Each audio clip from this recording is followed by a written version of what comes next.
Through all of the counseling and EMDR and stuff that I had done, I had learned to accept myself as being acceptable. What I struggle with is accepting that other people find me acceptable.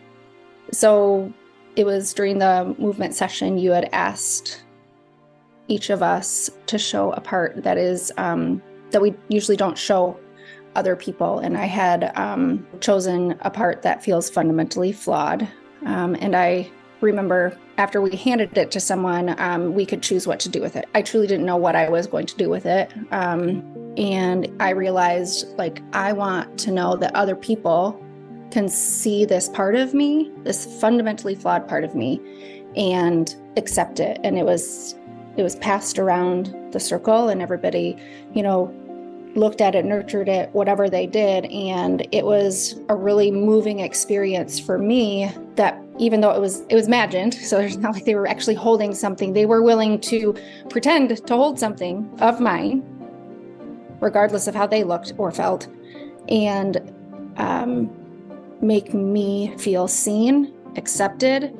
And then, I remember you said at the end, what do I want to do with it? And I said, I want it to go. I want it to go everywhere, because that part isn't a fundamentally flawed part. It's just part of who I am.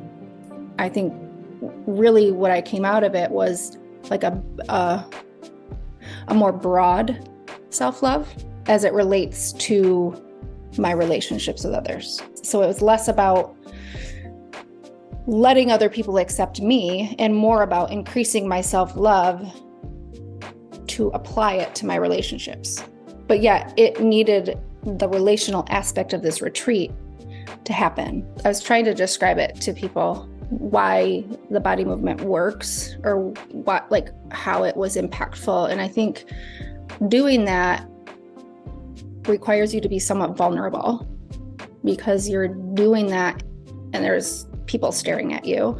And then, in the back of your head, well, what if I can't come up with a word? Or what if my movement is dumb? Or what if people think it's silly? But having created an environment where it's okay to do that creates this sense of, hey, I'm okay. I've got something to offer. I'm acceptable, even in my vulnerability. So, and I think and all of this is done unsaid, but it speaks to, your nervous, your nervous system, it speaks to you and teaches you that it's okay to be vulnerable around other people. And I think too, being able to then reciprocate that to others who are in that vulnerable state is also healing in and of itself. There's a solidarity in that.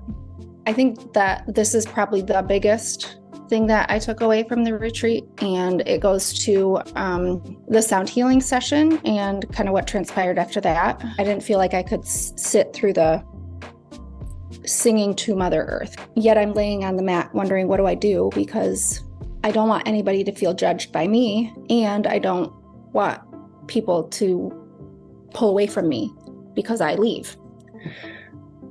Yet I went back to what you said in the beginning: if you ever feel uncomfortable, you can leave. And so I took the risk. It wasn't until the next morning at breakfast, I sat next to another participant, and she told me that she felt like yesterday I was so powerful. And I didn't know what she meant, so I asked her to clarify, and she just said, well, when we all got up from sound healing and you weren't there, it was incredibly powerful to see that someone was willing to get up and leave because of their beliefs. And I hadn't said anything to anybody about why I left. I was able to stand up for what I believe in, even though it was different, and still be accepted. And for my body to experience that, it was life-changing. Just walking that out at home, it's made me see the people that are around me, that have stuck with me, that are still in my life, are committed to me. And I can speak up for myself, and I can speak up for what I want and how I feel. And most likely they're going to still be there.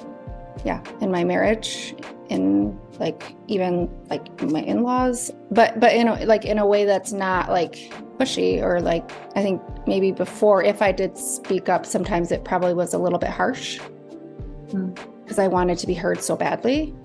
Whereas now it's just spoken, and then they can choose whether or not to accept it. It was hard.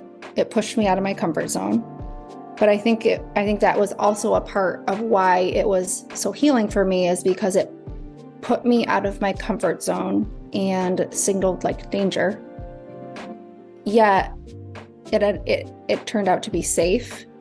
It turned out to be good. I experienced acceptance. I experienced joy. I experienced silliness. I experienced like all things that you kind of associate with positive experiences. I was able to get, even though I was out of my comfort zone and feeling uncomfortable, so that then I can carry that into my everyday life and choose to take more risks and say, just because I'm uncomfortable doesn't mean it's dangerous or bad. It just means I'm uncomfortable and I haven't done it before. And like, I can refer back to this and say, but look at how much good came out of being uncomfortable. So try it again.